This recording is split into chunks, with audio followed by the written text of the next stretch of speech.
तो हम पढ़ेंगे मराठास को, और मराठास का हम एक लेक्चर जो है वो ऑलरेडी पहले भी कवर कर चुके हैं, लेकिन आज भी हम मराठास को कवर करेंगे, अच्छे से समझेंगे क्योंकि ये बहुत ज़्यादा इंपॉर्टेंट है।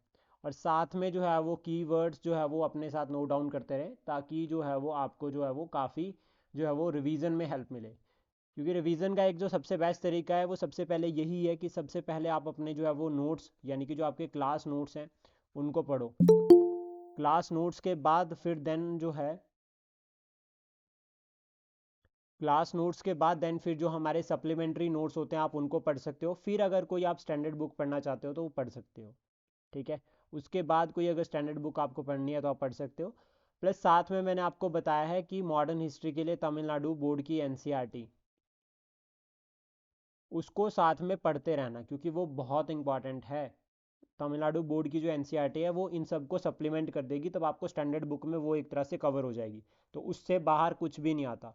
एट द एंड अगर आपको लगता है कुछ पढ़ना है तो आप स्पेक्ट्रम के कुछ नोट्स पढ़ सकते हो।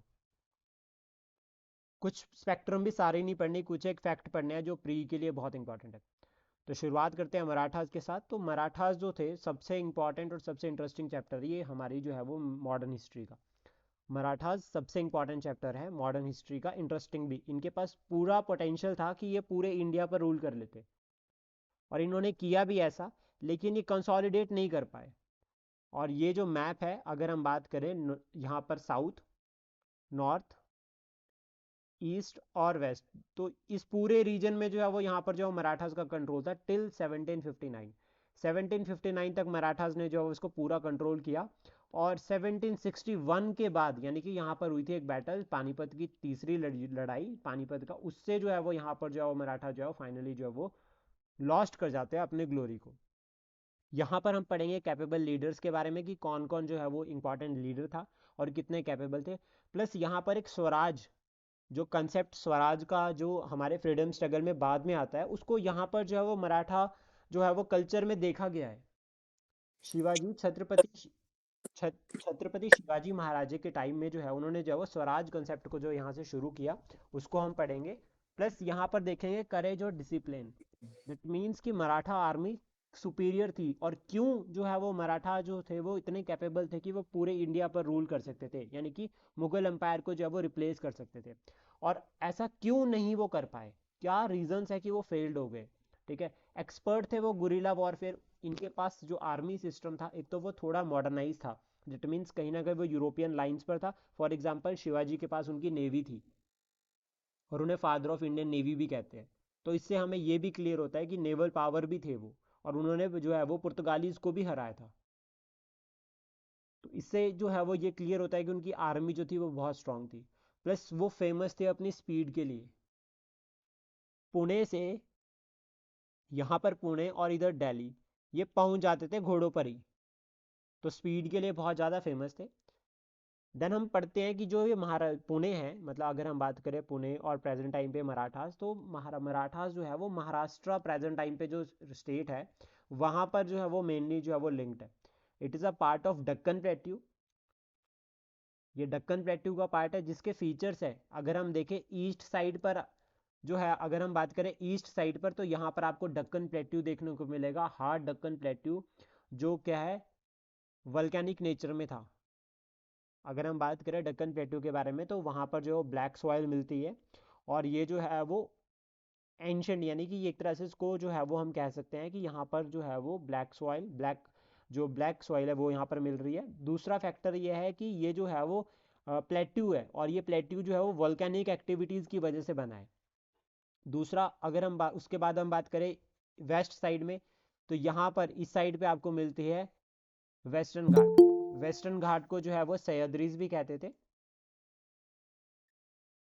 वेस्टर्न घाट को सह्याद्रीज कहते थे, याद रखना ये इंपॉर्टेंट है। और ये जो रीजन था ये वेस्ट साइड में था। वेस्टर्न घाट क्या है, ब्लॉक माउंटेन्स है। और वेस्टर्न घाट में हाईएस्ट पीक कौन सी है, हाईएस्ट पीक इन वेस्टर्न घाट मैंने बताया था।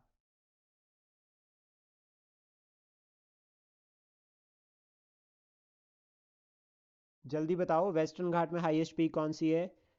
शिवानी मैम, ज्योति मैम,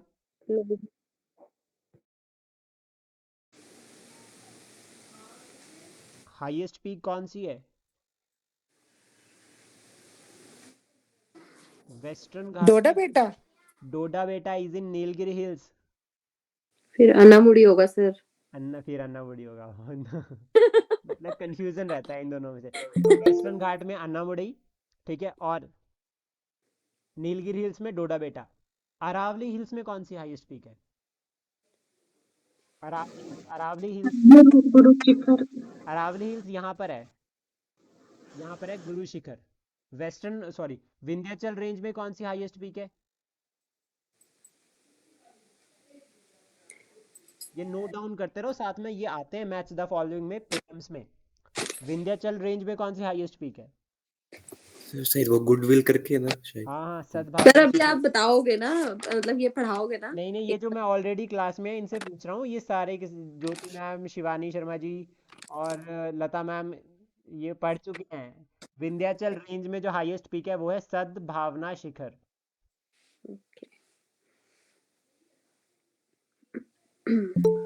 कॉटन रिच रीजन था ये, ठीक है, ये ध्यान सर रखना। ये हम मराठा उस दिन कर लिया था ना हमने, मतलब फिर हम हाँ फिर मैं से एक कर। बार दोबारा करवा रहा हूँ इसको, क्योंकि थोड़ा छूट भी गया था, और जो सिख आज हमने पढ़ना है वो उतना बड़ा नहीं है, छोटा सा है, तो उसको एक बार कर लेते हैं, विभोर का भी रिवाइज हो जाएगा। ठीक है सर। 37 में थी ना बैटल, 39 मैंने गलत बताया था ना? हाँ 69 बताया था आपने, 1737 में बैटल हुई। 7 था वो, मैं 39, हाँ कंफ्यूज हो गई मैं। हाँ आपने 69 बोला था, ठीक है। जी। उसके बाद इम्पोर्टेंट है कि यहाँ पर रिवर्स, जो ये दक्कन प्लेट्यू है जहाँ पर जो मराठास का कंट्रोल था, यहाँ इंपॉर्टेंट रिवर्स थी, लाइक गोदावरी, कृष्णा। गोदावरी कहाँ से निकलती है?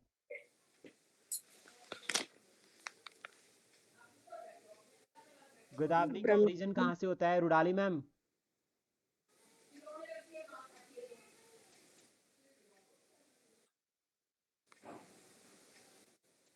कृष्णा और गोदावरी कहाँ से निकलती है? जल्दी जल्दी बताओ, पिछला रिवाइज करके आया करो। कृष्ण महाबलेश्वर से। कृष्णा तो महाबलेश्वर से निकलते हैं, गोदावरी कहाँ से निकलती है? त्रिम्बकेश्वर। गोदावरी फ्रॉम त्र्यंबकेश्वर। कावेरी कहाँ से निकलती है? तल कावेरी। ब्रह्मगिरी हिल्स में। हाँ ठीक तल है। कावेरी ये जो स्थान से। रिवर्स थी, ये जो है ये इरिगेशन जो है वो मतलब इरिगेशन का सोर्स था मेन जो है वो हमारा, अगर हम बात करें दक्कन प्लेट्यू के लिए। देन इसके बाद हमें क्या पढ़ना है? हमारा फोकस रहेगा, हम इससे बाहर नहीं जाएंगे। क्यों? क्योंकि हमें अपने रिसोर्सेज को लिमिटेड रखना है। हमारा टारगेट है कि हमें उतना पढ़ना है जितने से पेपर निकल जाए।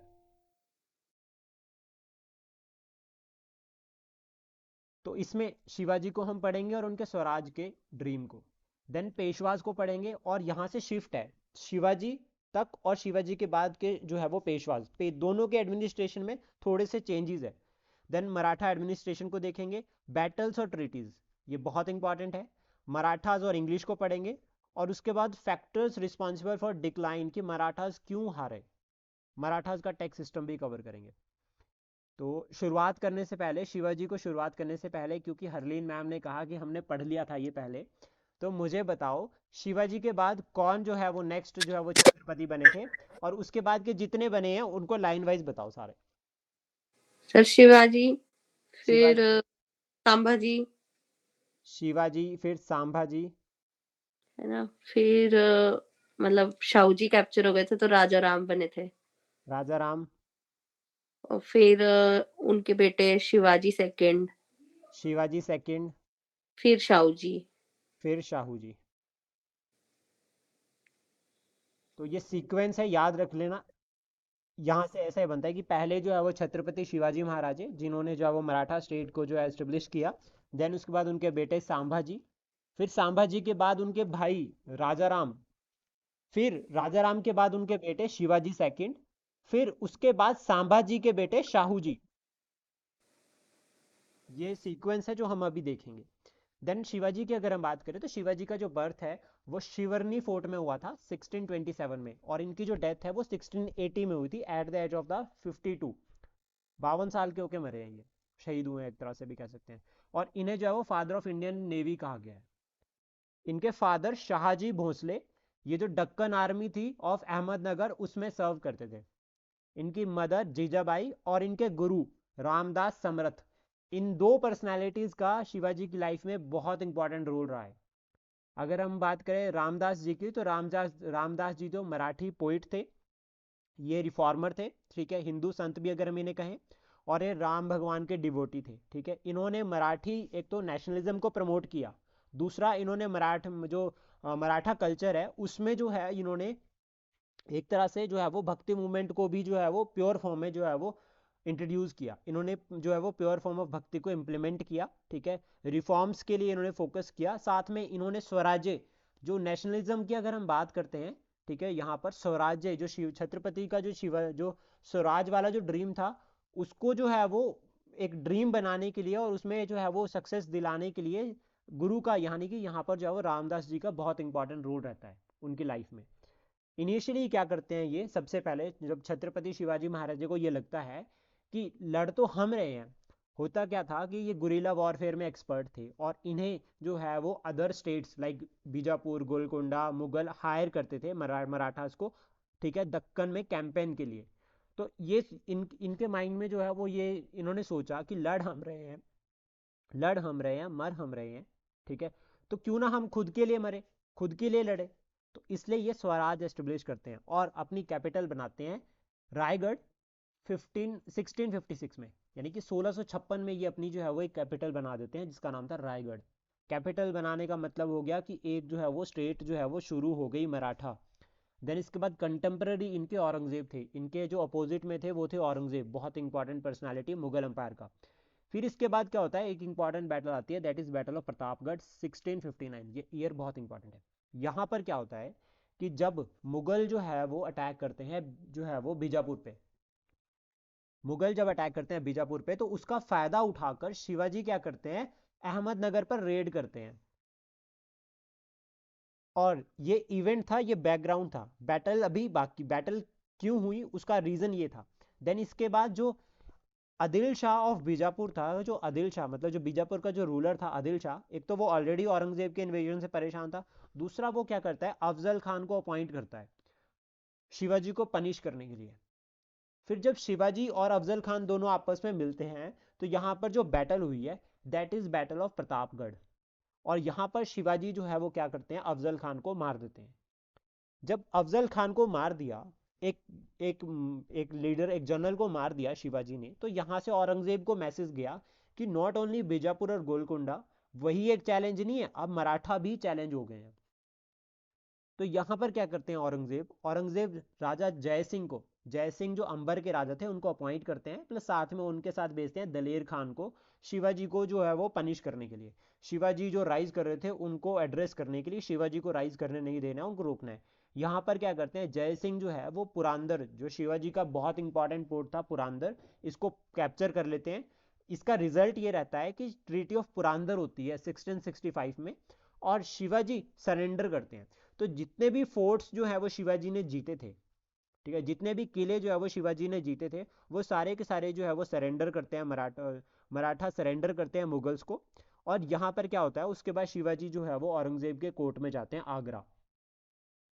जब वो आगरा पहुंचते हैं तो वहां पर जो है वो शिवाजी की जो है वो इंसल्ट की जाती है। जो मुगल्स थे, ठीक है, मुगल जो अगर हम बात करें जनरल्स थे, वो मराठा शिवाजी की जो है वो इंसल्ट करते हैं।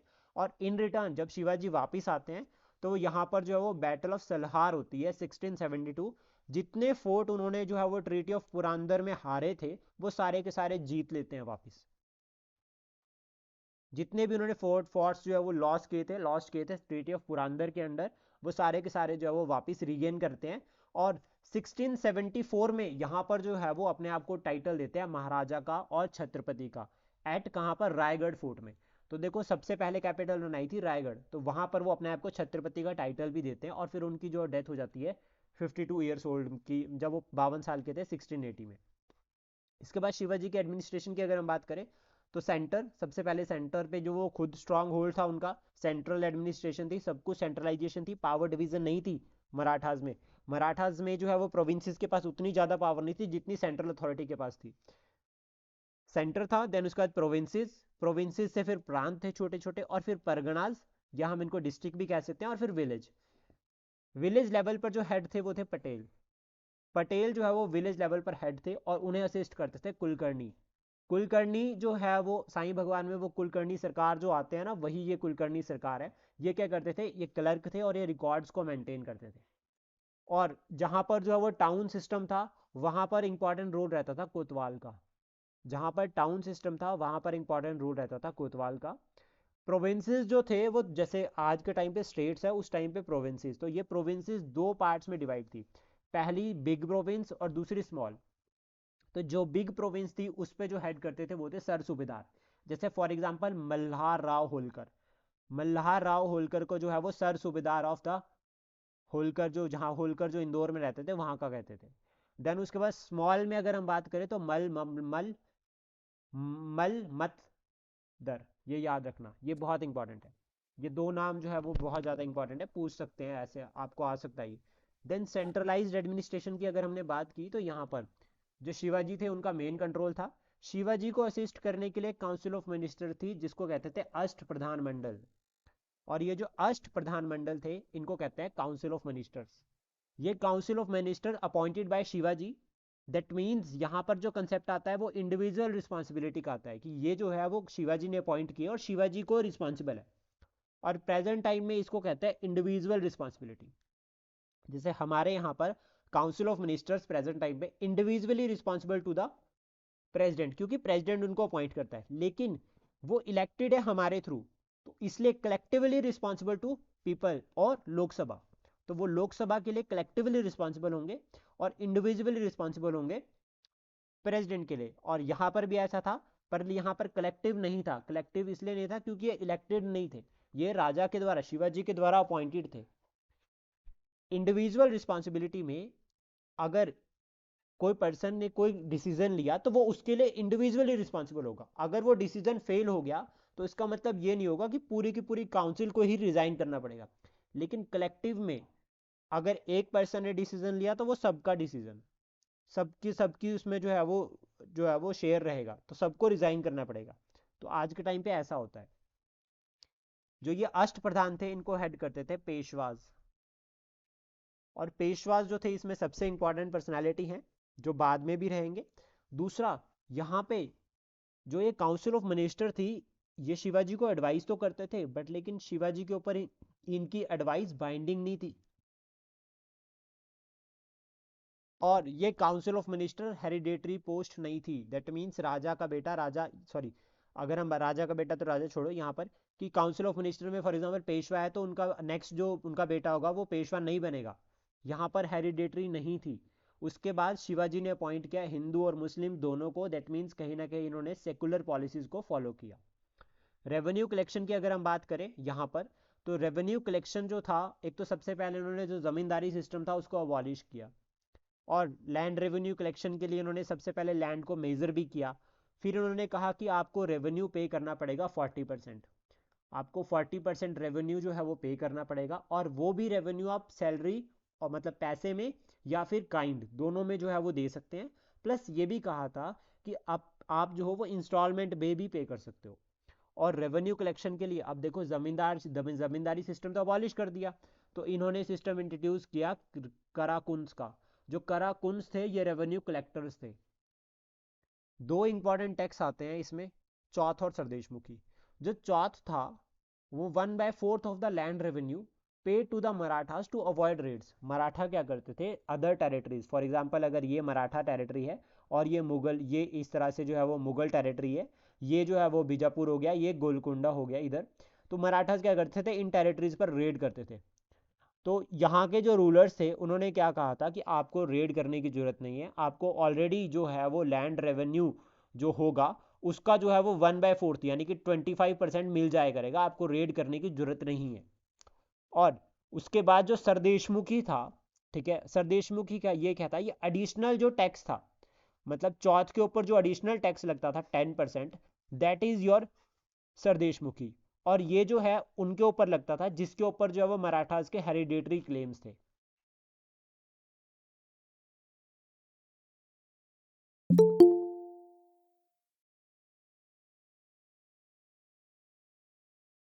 देन इसके बाद जागीर सिस्टम जो, सॉरी, जुडिशियल सिस्टम की अगर हम बात करें, जो जुडिशियल सिस्टम था यहाँ पे शिवाजी के टाइम पे, तो देखो डे टू डे एडमिनिस्ट्रेशन जो थी वो पटेल करते थे, और फाइनल कोर्ट ऑफ अपील जैसे आज के टाइम पे सुप्रीम कोर्ट है, इस टाइम पे शिवाजी का कोर्ट था, यानी कि छत्रपति शिवाजी महाराज खुद फाइनल डिसाइड करते थे। इसके बाद आर्मी की अगर हम बात करें तो इनकी स्ट्रॉन्ग कैवलरी थी, नेवल पावर भी इनके पास बहुत अच्छी थी, इन्होंने जो है वो पुर्तगालीज को भी डिफीट किया था। सैलरी ये पे करते थे कैश में।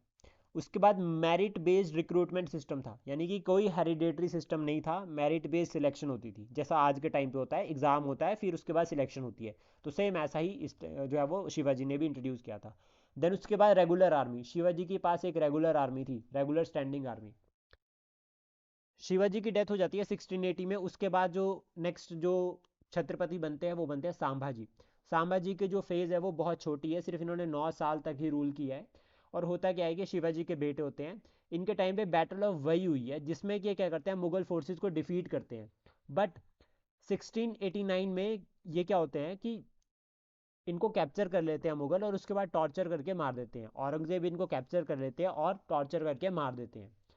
मीनवाइल यहाँ पर बनने तो संभाजी चाहिए थे, बट यहाँ पर यहाँ संभाजी के बेटे शाहू जी बनने चाहिए थे, लेकिन शाहू जी उस टाइम पे अवेलेबल नहीं थे, क्योंकि जब इन्हें कैप्चर करते हैं तो उसके साथ ही जो है वो क्या होता है, यहाँ पर संभाजी को मार देते हैं और शाहू जी को पकड़ लेते हैं औरंगजेब।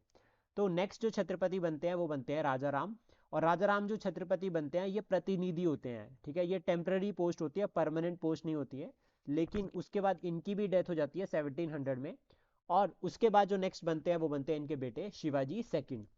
शिवाजी सेकंड को सपोर्ट किया था उनकी मदर ने, दैट इज ताराबाई। ताराबाई का बहुत इंपॉर्टेंट रोल रहता है इसमें, और शिवाजी सेकंड जो थे वो बहुत छोटे थे।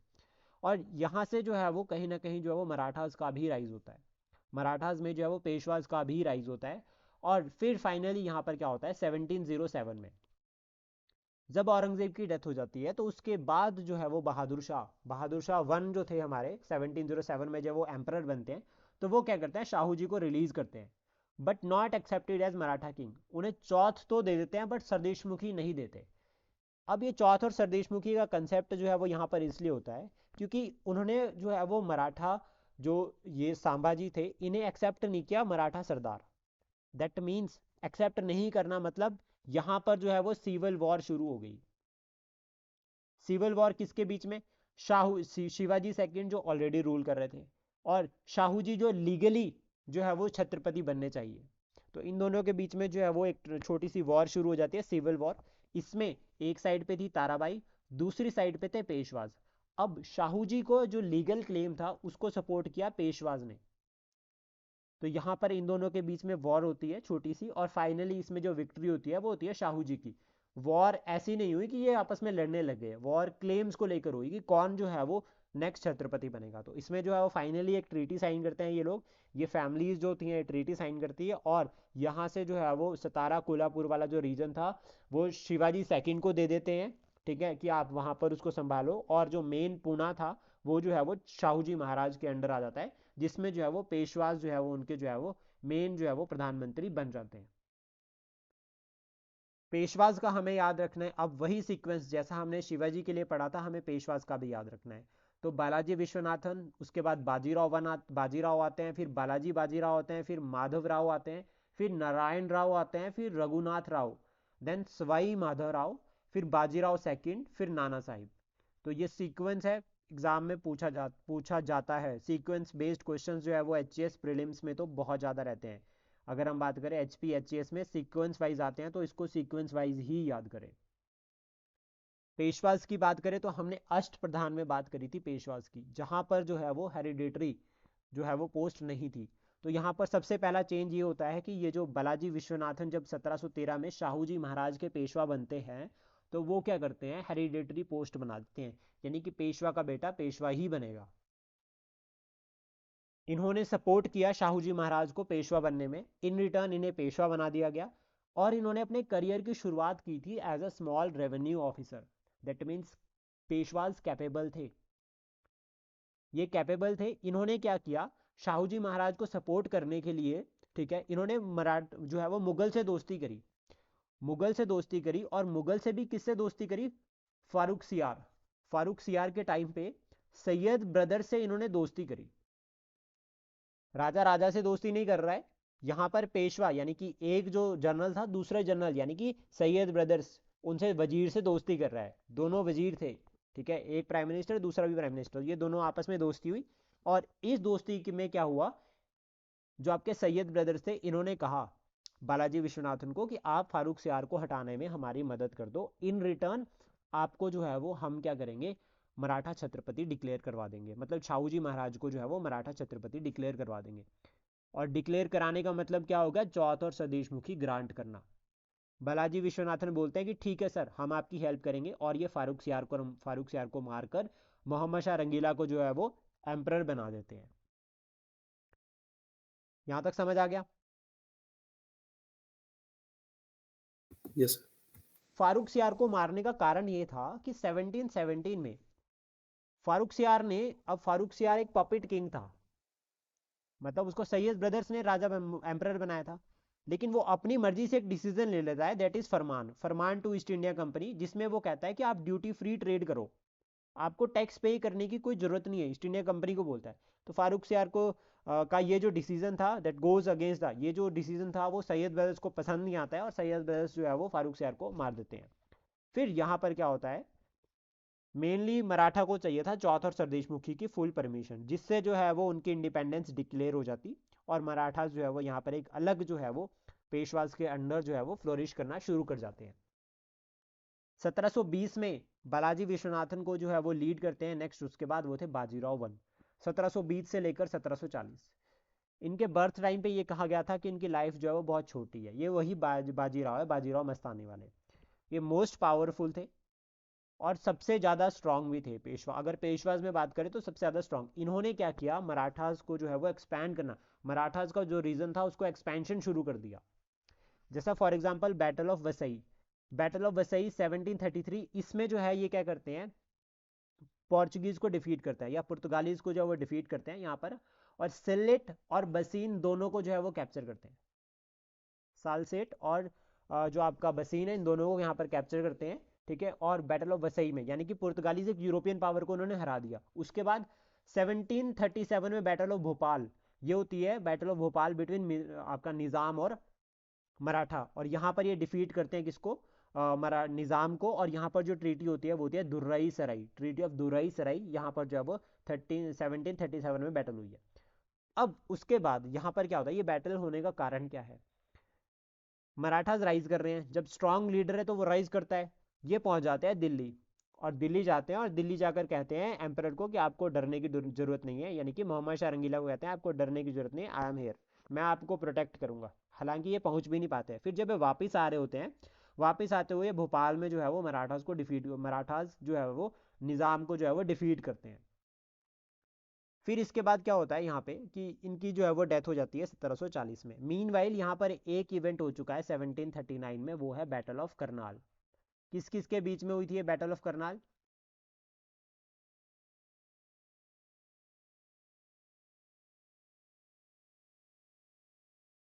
Harleen ma'am, battle of Karnal किसके बीच में हुई है? सर मोहम्मद शाह रंगीला और नादिर शाह में। मोहम्मद शाह रंगीला को किसने सपोर्ट किया था यहाँ पे? सर क्या देखो, नाम था? हरलीन मैम किसने हेल्प किया था? सर मोहम्मद शाह रंगीला को उसने हेल्प किया था, शुजाउ शुजाउ दौला, शहादत खान, शहादत खान। ठीक है।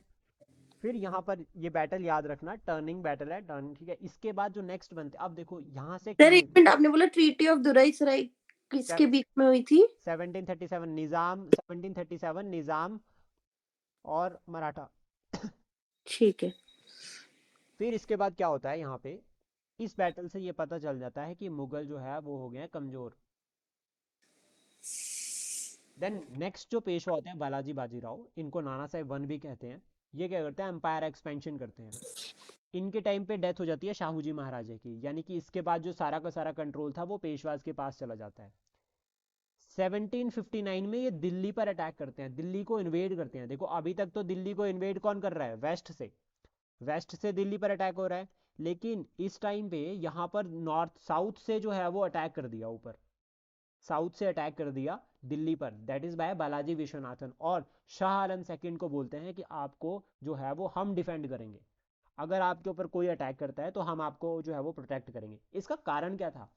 शाह आलम सेकंड जो था, ठीक है, उसका एक वजीर था, दैट उसका नाम था इमाद उल मुल्क, ठीक है।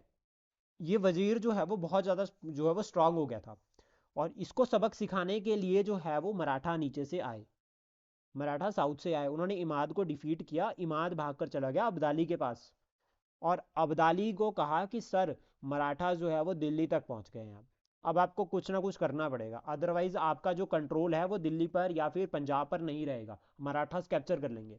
तो फिर वो क्या करता है, अब्दाली वहां से आता है, और मराठास यहाँ से, क्योंकि उन्होंने कहा था हम प्रोटेक्ट करेंगे, तो मराठास जो है वो साउथ से आते हैं,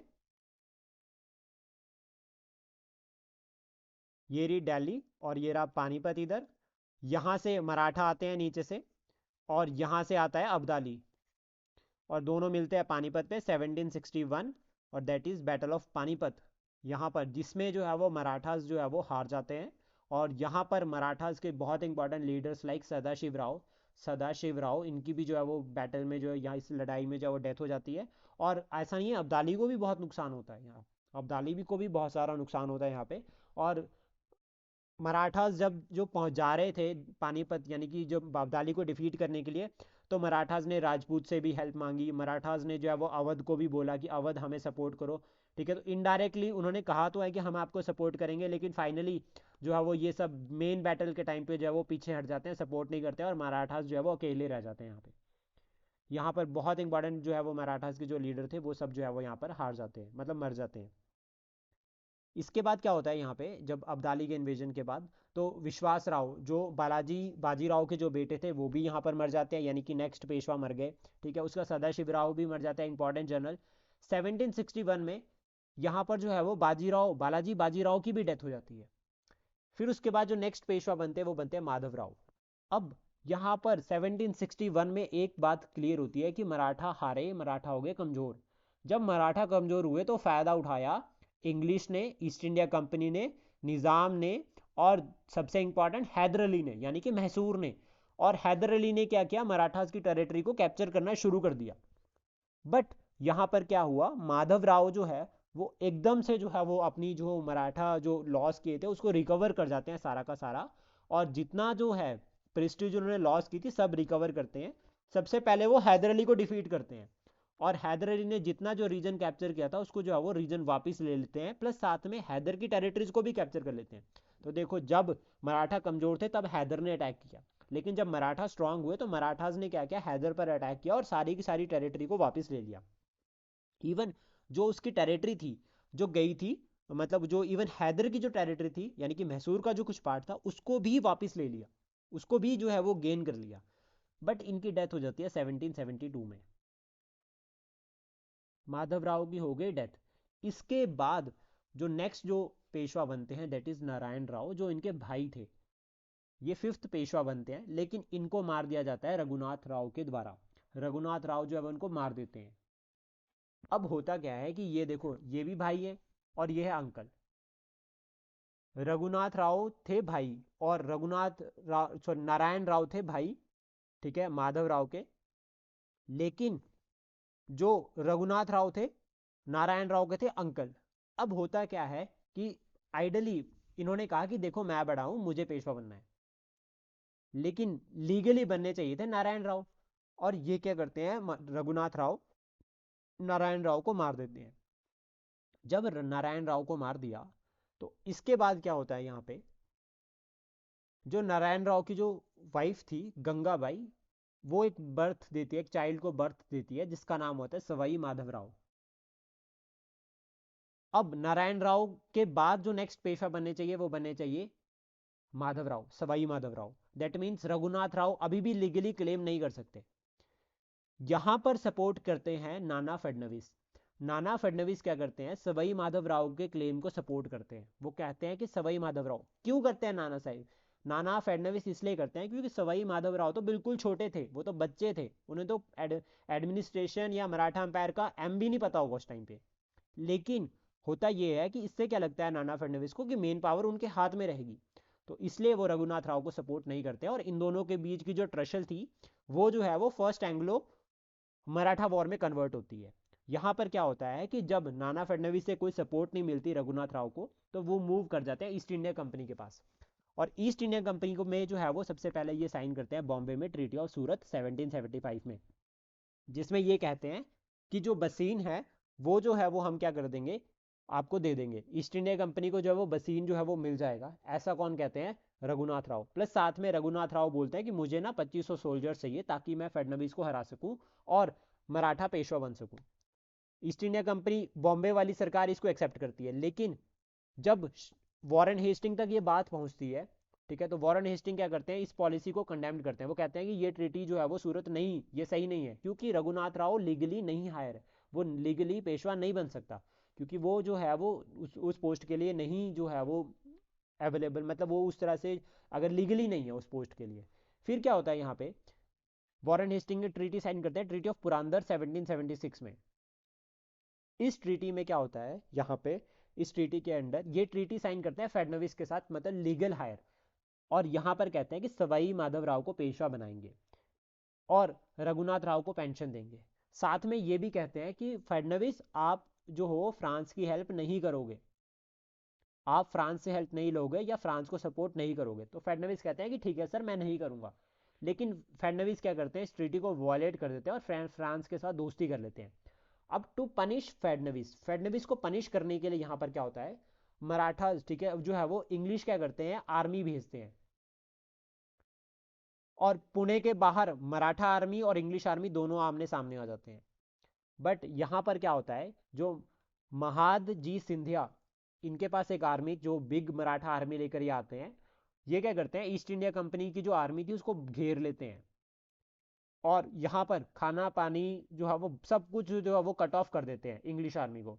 साथ में जो फार्म लैंड थे, यानी कि जो खेत थे, उनको जला देते हैं। जो पानी के कुएं थे उनमें जो है वो जहर डाल देते हैं, जिससे पानी जो है वो आर्मी के लिए, इंग्लिश आर्मी के लिए पानी ना मिल पाए। तो फाइनली यहाँ पर क्या होता है, इंग्लिश आर्मी सरेंडर करती है 1779 में। यहाँ पर जो है वो ट्रीटी करते हैं, वो ट्रीटी ऑफ वेदगांव। लेकिन यहाँ पर इस ट्रीटी के अंडर ये पैक्ट साइन होता है कि 1775 से लेकर जितनी भी मराठा की जो टेरिटरी है जो ईस्ट इंडिया कंपनी ने कैप्चर की है, वो सब आपको वापस करनी पड़ेगी। लेकिन वॉरेन हेस्टिंग को ये ट्रीटी भी पसंद नहीं आती। क्यों? क्योंकि वॉरेन हेस्टिंग नहीं चाहते थे कि कोई भी जो है वो ईस्ट इंडिया कंपनी को नुकसान हो।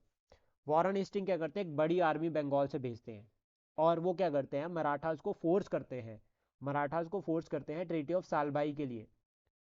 ट्रीटी ऑफ सालबाई जो है वो मराठास के साथ साइन होती है 1782 में, ठीक है। यहाँ पर जो है वो क्या होता है कि जो सालसेट था, यहाँ पर जो है वो ईस्ट इंडिया कंपनी का जो है वो बसीन और इन दोनों जगह पे जो है वो पोजेशन बना रहता है। साथ में ये कहते हैं कि हम रघुनाथ राव क्लेम कर रहे हैं लाइक फॉर द पेशवाशिप, हम उसको जो है वो ईस्ट इंडिया कंपनी ने कहा हम उसको सपोर्ट नहीं करेंगे।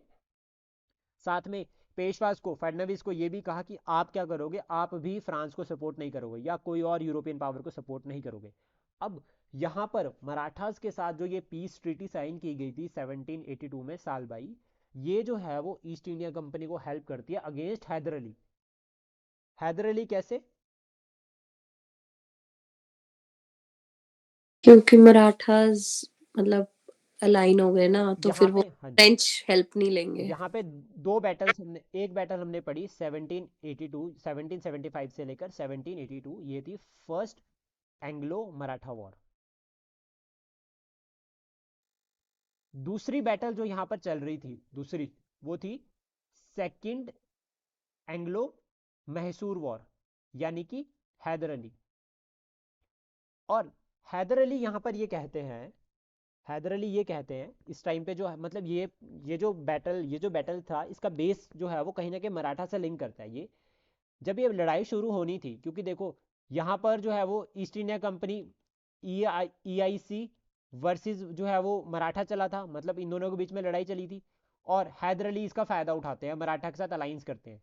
तो ये मराठा, हैदर अली और निजाम, ये तीनों मिलकर अटैक करते हैं किसके ऊपर, आरकोट के ऊपर। और आरकोट किसके अंडर था, ईस्ट इंडिया कंपनी के डिफेंड के अंडर। मतलब ईस्ट इंडिया कंपनी डिफेंड कर रही थी आर्कोट को, that means war against east India company. और इस बार हैदर अली कहते हैं कि अब की बार तो पक्का हम अटैक करेंगे, किसके ऊपर, आर्कोट के ऊपर ही। पहली बार इन्होंने आर्कोट पे अटैक करने का प्लान बनाया था, लेकिन मद्रास की तरफ शिफ्ट कर गए थे। तो जो सेकेंड एंग्लो मैसूर वॉर है ये हो रखी है 1780 से लेकर 1784 के बीच में। यहाँ पर क्या होता है, ये जो 1782 था, यहाँ पर पीस ट्रीटी साइन करने का मतलब है मराठा को यहाँ से बाहर निकालना। ये जो अलायंस थी, इस अलायंस को तोड़ना। तो मराठा को यहाँ से निकालते हैं बाहर, और निज़ाम को भी बाहर निकालते हैं पीस ट्रीटी के साथ। फाइनली यहाँ पर हैदर अली अकेले बच जाते हैं। तो ये यहाँ पर जो ये सालबाई की ट्रीटी हुई थी, इसका सिग्निफिकेंस जो है वो मराठा के लिए ज़्यादा नहीं है, लेकिन मैसूर के लिए बहुत इंपॉर्टेंट है। हैदर अली यहाँ पर ब्रेवरी से लड़ते हैं, बहुत ज़्यादा पूरा चैलेंज करते हैं, लेकिन उनकी डेथ हो जाती है 1782 में ड्यू टू द कैंसर। फिर उसके बाद यहाँ पर उनके बाद नेक्स्ट जो कमांड संभालते हैं वो संभालते हैं टीपू सुल्तान। और ये जो टीपू सुल्तान थे, ये ब्रिटिश के साथ जो है वो ट्रीटी साइन करते हैं, दैट इज 1784 में। ट्रीटी ऑफ, कौन सी ट्रीटी है, जल्दी बताओ Harleen ma'am. Treaty of Mangalore. Treaty of Mangalore 1784 में साइन होती है, जिसके बाद जो है वो टीपू सुल्तान भी क्या करते हैं, पीस जो है वो साइन करते हैं ईस्ट इंडिया कंपनी के साथ, और ऑलमोस्ट कुछ टाइम के लिए यहाँ पर पीस रहता है। तो ये थी फर्स्ट एंग्लो मराठा वॉर, जो लिंक अप करती है किसके साथ, आपका मैसूर के साथ। देन इसके बाद क्या होता है यहाँ पर, second Anglo Mysore war, second Anglo Maratha war में यहाँ पे फैमिलीज के बारे में हम पढ़ते हैं सबसे पहले। 1761 में जब जो है वो आपके मराठास जो है वो पानीपत में हार जाते हैं, तो उसके बाद मराठा फैमिलीज जो थी वो डिवाइड हो जाती है। लाइक गायकवाड़ जो थे वो बड़ौदा में होते हैं, भोसले वो नागपुर में होते हैं, होलकर इंदौर में होते हैं, पेशवाज पुणे में, सिंधियाज ग्वालियर में। अब इसको याद करने की ट्रिक है, जीबी कितने जीबी डाटा है, दैट मीन्स गायकवाड़ बड़ौदा। याद रखना जी और जी दोनों साथ में नहीं है, यानी कि ग्वालियर और गायकवाड़ दोनों साथ में नहीं आएंगे, जी और जी साथ में नहीं आएंगे, ठीक है। बी एन से हम सिंपल याद रख सकते हैं, बी एन राव भी थे, ठीक है। तो हम इसको ऐसे याद रख सकते हैं, भोसले और Nagpur, B N simple. H I high, Holkar Indore, Peshwas Pune P. P Gwalior है, ठीक है, इसको याद करने का तरीका है एसजी या जीएस भी याद कर सकते हैं, ग्वालियर सिंधियाज, तो वो हो गया जीएस। ये इस तरह से अगर हम माइंड में रखें इनको, जीएस, जीएस, जीबी, पीपी, जीजी नहीं होगा, जीबी होगा, ठीक है, एच आई बी एन, तो इससे ये याद रह सकते हैं। और 2-3 साल से तो नहीं आए हैं ये पेपर में, लेकिन पहले ये पूछे जाते थे, तो अब ये आ सकते हैं, अलाइड में तो आने के चांसेस के हैं। मैच द फॉलोइंग में यहाँ से क्वेश्चन आ सकता है।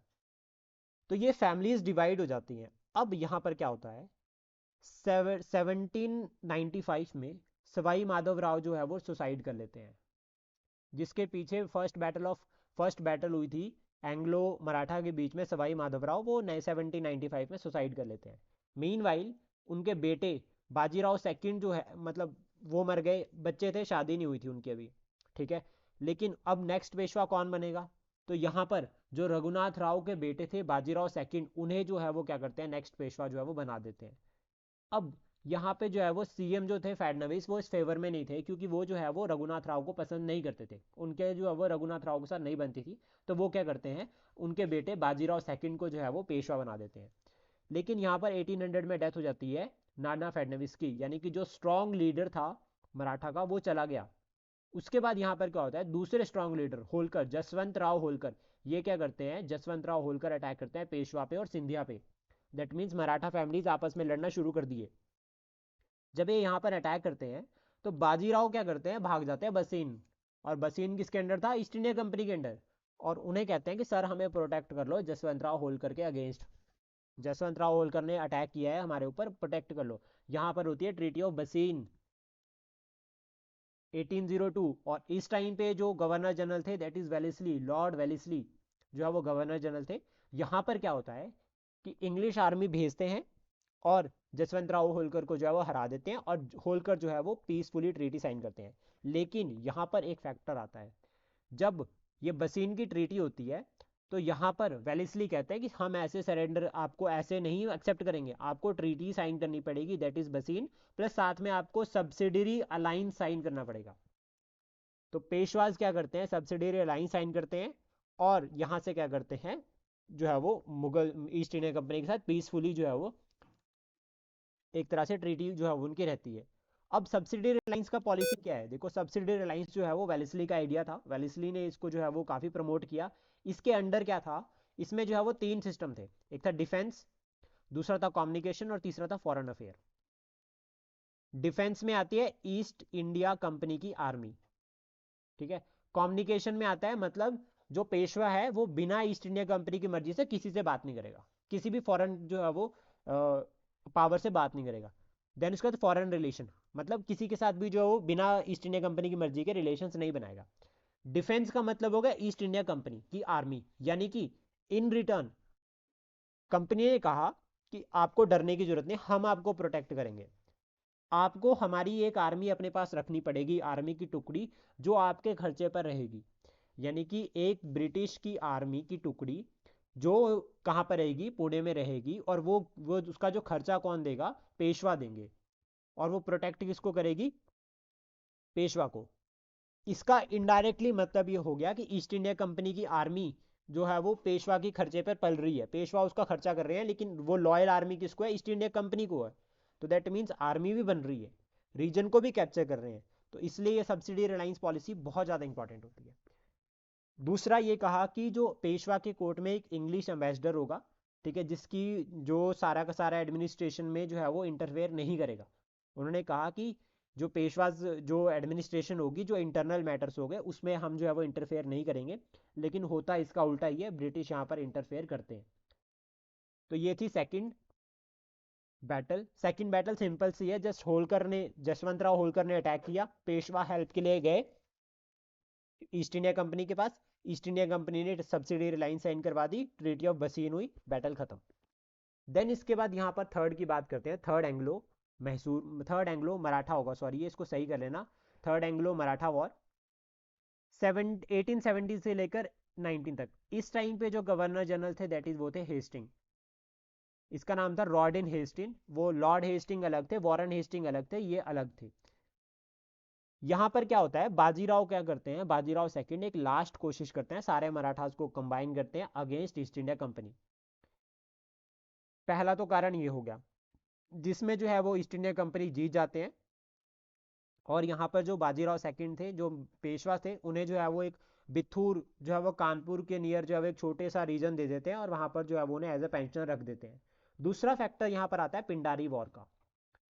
पिंडारी वॉर मतलब 1817 में ये पिंडारी वॉर हो रखी है, और ये मैच द फॉलोइंग में ईयर आता है, तो ये ईयर याद रखना। पिंडारी वॉर की जो कहानी है वो ऐसी है कि देखो क्या होता है, पिंडारीज जो थे वो मराठा आर्मी में सर्विस करते थे। जब मराठास हार गए, पिंडारी हो गए बेरोजगार, खाली दिमाग शैतान का दिमाग होता है। पहले तो पिंडारीज ने क्या किया, मराठा को लूटना शुरू किया, फिर उन्हें पता चला कि मराठास के पास कुछ नहीं है, फिर उन्हें पता चला कि ईस्ट इंडिया कंपनी के पास बहुत कुछ है, उनके पास बहुत पैसा है। इन्होंने ईस्ट इंडिया कंपनी के जो बैंक वगैरह थे और जो बड़े बड़े जो बिजनेसमैन थे उनको लूटना शुरू कर दिया, बड़े बड़े ऑफिशियल से उनको लूटना शुरू कर दिया। ईस्ट इंडिया कंपनी परेशान हो गई। दूसरा, ये क्या करते थे, लूटते थे और भाग जाते थे रफ टेरेन में, जहां पर ईस्ट इंडिया कंपनी के सिपाहीज नहीं पहुंच पाते थे।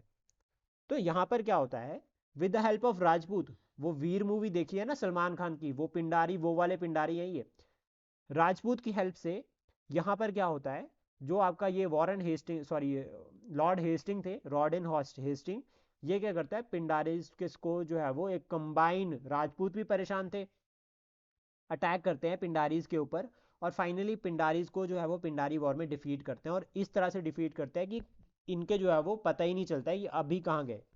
इसके बाद पिंडारीज जो है वो बिल्कुल जो है वो एस्केप हो जाते हैं, बिल्कुल खत्म हो जाते हैं, और फाइनली यहाँ पर जो है वो पेशवाज के साथ जो है वो पीसफुली ट्रीटी साइन करते हैं और उनको बिथूर जो है वो नियर कानपुर भेज देते हैं शांतिपूर्वक। अब इसके बाद फैक्टर आता है कि कौन कौन से, क्यों मराठास हारे। मराठास तो इतने कैपेबल थे, बाजीराव, बालाजी बाजीराव, ठीक है, माधव राव, इतने इंपॉर्टेंट थे, इतने इंपॉर्टेंट लीडर्स थे, इतने इंपॉर्टेंट पेशवास थे, फिर ये हारे क्यों। सबसे पहला देखो, अभी कारण मैं बता रहा हूँ, पूछने इसके बाद मैं आपसे पूछने वाला हूँ, तो इसलिए ध्यान से सुनना और अपने अपने पॉइंट्स जो है वो बना लो। सबसे पहला है मिलिट्री एडमिनिस्ट्रेशन। मराठास की जो एडमिनिस्ट्रेशन थी वो मिलिट्री थी, सिविल कम थी नेचर में, मिलिट्री ज़्यादा थी। यानी कि जो मिलिट्री जनरल्स थे वही लैंड रेवेन्यू वगैरह मैनेजमेंट करते थे। जैसा फॉर एग्जांपल सदाशिव राव जो था वो सारी में जो है वो ध्यान रख रहे थे। तो इससे क्या था, मिलिट्री जनरल अंगेज हो गया कहाँ पर, सिविल काम में भी, रेवेन्यू कलेक्शन में भी। तो इससे क्या था, उसके ऊपर बर्डन ज़्यादा हो गया। वो तो कैपेबल था इसलिए संभाल ले रहा था, लेकिन उसके बाद के नहीं संभाल पाए। इससे क्या हुआ, करप्शन शुरू हो गया। दूसरा, अब मिलिट्री जनरल क्या कर रहा है, लड़ रहा है, ठीक है। मिलिट्री जनरल को लड़ना है तो उसको अलायंस भी करनी है। अब फॉर एग्जांपल सदाशिव राव थे, यहाँ पर कहानी बताता हूँ सदाशिव राव की। सदाशिव राव रेवेन्यू भी कलेक्ट कर रहे हैं। अब रेवेन्यू भी वो किससे कलेक्ट कर रहे हैं, सपोज दैट राजपूत से। अब उसे राजपूत के साथ दोस्ती करनी है। अब अगर वो रेवेन्यू कलेक्ट कर रहे हैं तो क्या वो दोस्ती कर पाएंगे? एक तरफ वो पैसा मांग रहे हैं कि सर पैसा दो, दूसरी तरफ वो ये कह रहे हैं कि आपको हमारे को सपोर्ट भी करना पड़ेगा। अब जो पैसा दे रहा है वो सपोर्ट नहीं करेगा, वो कह रहा है कि जब हम साल का रेवेन्यू पे कर रहे हैं तो हम क्यों आपको सपोर्ट करें। तो यहाँ से ट्रशल होता है। तो ये भी एक कारण था जिसकी वजह से थर्ड बैटल में जो है वो राजपूतों ने सपोर्ट नहीं किया। दूसरा, इन्होंने एक्सपेंशन किया। फॉर एग्जांपल 1759 में दिल्ली को जब जीत ही लिया था तो खुद एम्परर क्यों नहीं बन गए? खुद क्यों नहीं दिल्ली पर ही जो है दिल्ली को अपनी कैपिटल बना दिया, रूल करना शुरू कर दिया। लेकिन उन्होंने क्या किया, एम्परर जो है वो शाह आलम सेकंड को ही रहने दिया। शाह आलम सेकंड तो उतना कैपेबल था ही नहीं। इसका कारण ये था कि उस टाइम पे लगातार जो है वो वेस्ट से अटैक हो रहे थे। दूसरा ईस्ट में, दूसरा एक तो वेस्ट से अटैक हो रहे थे और दूसरा साउथ में जो है वो ईस्ट इंडिया कंपनी जो है वो राइज कर रही थी। तो कहीं ना कहीं मराठा ये सोच रहे थे कि हमें ईस्ट इंडिया कंपनी को हराना ज़्यादा जरूरी है as compare to west. Delhi को तो हम कभी भी प्रोटेक्ट कर सकते हैं, लेकिन हमें जो है वो ईस्ट इंडिया कंपनी को भी हराना जरूरी है। राइज ऑफ द यूरोपियंस सबसे बड़ा रीज़न है जो ईस्ट इंडिया कंपनी का राइज हुआ था। फॉर एग्जांपल बंगाल को ईस्ट इंडिया कंपनी ने, देखो जो एंग्लो, अगर हम बात करें एंग्लो मराठा वॉर की, तो वो रखी है 1775 में शुरू, लेकिन ईस्ट इंडिया कंपनी ने बंगाल को जीत लिया था 1765 में। 1765 में ट्रीटी ऑफ अलाहाबाद हुई थी, उसके बाद जो है वो यहाँ पर जो है वो कंट्रोल कर लिया था पूरा। दूसरा, ईस्ट इंडिया कंपनी के पास सुपीरियर आर्मी थी। मराठास के internal challenges like Jaswant Rao Holkar ने अटैक कर दिया किसके ऊपर, पेशवाज के ऊपर, जो आज से पहले नहीं हुआ था, वो अब होना शुरू हो गया था after Fadnavis death. Lack of reforms, Marathas ने रिफॉर्म्स की तरफ कम ध्यान दिया। जो छत्रपति शिवाजी महाराज ने जो जो उन्होंने ड्रीम, जो उन्होंने मराठा स्टेट के बारे में सोचा था, जिस तरह की एडमिनिस्ट्रेशन थी वो नहीं थी। फॉर एग्जांपल अष्ट प्रधान उनके टाइम पे हेरिडेटरी नहीं थे, लेकिन पेशवाज हेरिडेटरी हो गए थे, तो इसकी वजह से ट्रशल ऑफ पावर शुरू हो गया था। तो ये कुछ फैक्टर्स है जो मराठास के डिक्लाइन के लिए रिस्पॉन्सिबल है। So this is about the Marathas. पूरा मराठास यहाँ से कंप्लीट होता है।